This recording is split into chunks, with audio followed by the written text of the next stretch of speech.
Alors ici, je vais faire une facture pro forma avec des frais donc, de transport, avec des frais de transport, pas que, mais des frais administratifs directement liés au transport. Supposons qu'il y a des frais administratifs liés au transport. Je vais mettre des frais administratifs, donc il y aura les prix de la marchandise, voilà, les frais de la marchandise, les frais administratifs, les frais de transport. Et supposons qu'on ait des emballages facturés et non repris. On a des emballages facturés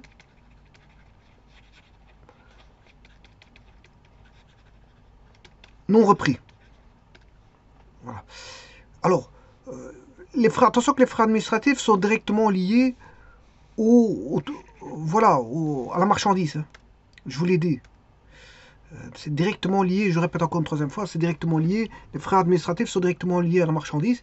Donc à ce moment-là, on aura des frais administratifs liés voilà, à la marchandise, des frais de transport, la marchandise, bien sûr, en elle-même, et les emballages.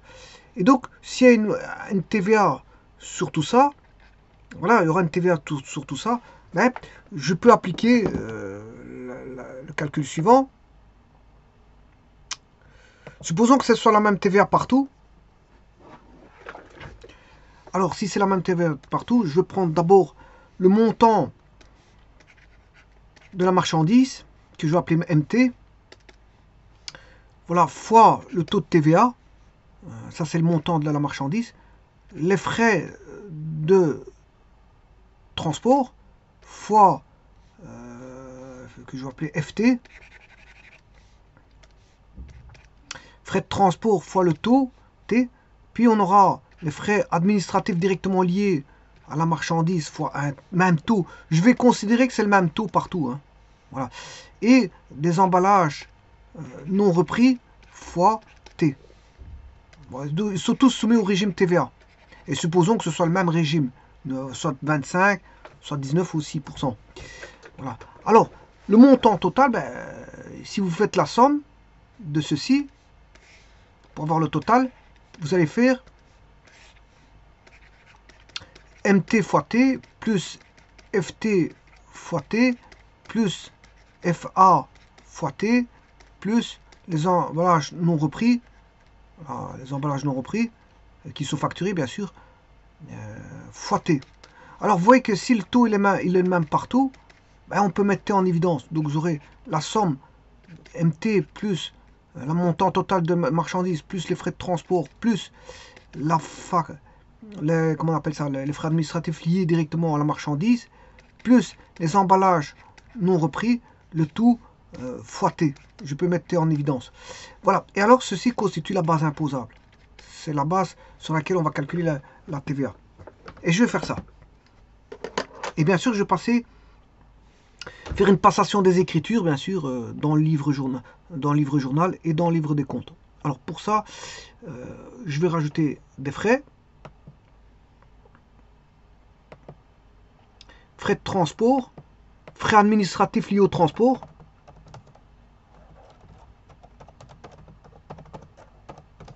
Voilà, frais administratifs qui sont directement liés au transport, hein, je vous le dis, c'est pas des autres frais.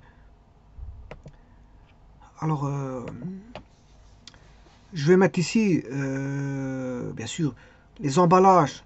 Avant ça, il y avait frais de transport, ouais. Et je les ai, le frais de transport. Bah alors, il me reste plus que le dernier montant, puisque là, le montant de départ hors TVA, je l'ai. Hein. Le montant les marchandises, je pourrais mettre ici les marchandises. Marchandises.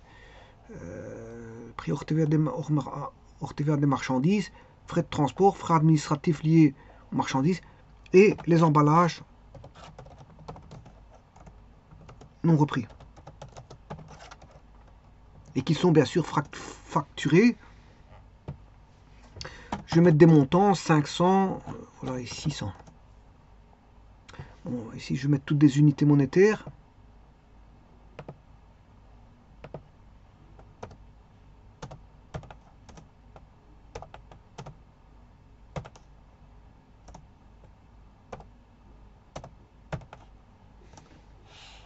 Alors, la base imposable est constituée de la somme de tous ces montants. Voilà. Je calcule la TVA dessus. Voilà. Donc, on aura bien le prix TVA comprise. Tout ça, voilà, ça va constituer. Voilà. Donc, on aura cette fois-ci, au niveau de l'achat de marchandises, 1 300 000, effectivement, qui est là-bas. Alors, j'ai calculé ici avec un taux de 6%. Hein. 17, voilà. Par contre, ici, je vais le mettre plutôt ici, il a décalé.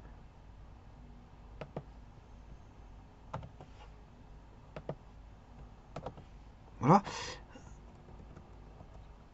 Je vais calculer avec le taux de 6% ici. Je l'ai calculé avec un taux de 6%. Alors, si vous voulez calculer avec un taux de 19%, il n'y a pas de problème. Je vais prendre le régime 19%, R, régime de 19%. Et à ce moment-là, je dois calculer avec I4 et non pas I5. Voilà.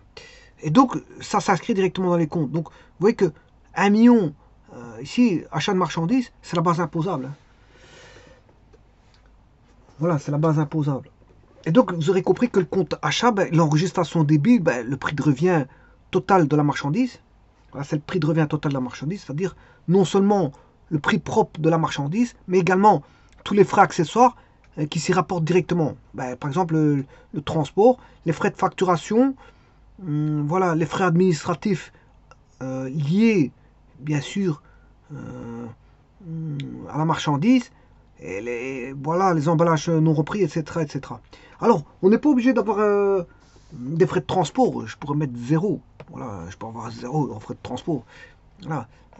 Bon, ici, bon, les frais administratifs, bon, supposons qu'ils sont moins chers. Voilà. Alors, si on ne vous facture pas de frais administratifs, c'est 0. Voilà, ici, voilà, frais administratifs, 12. Les emballages, 300.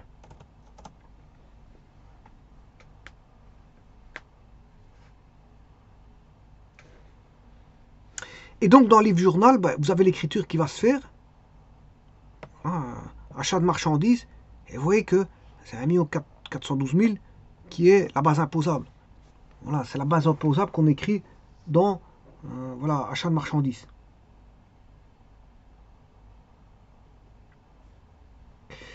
Voilà,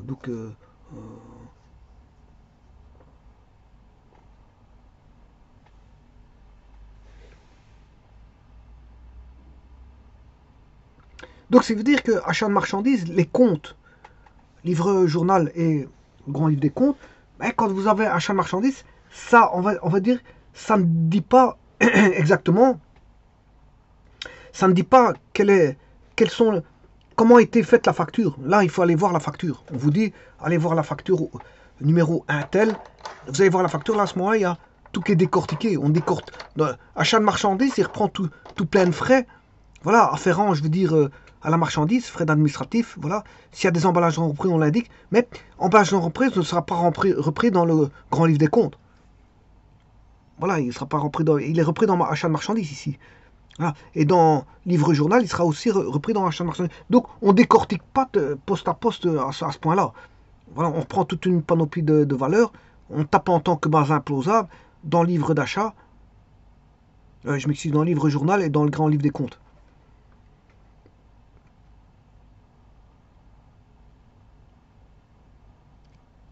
Je vous remercie.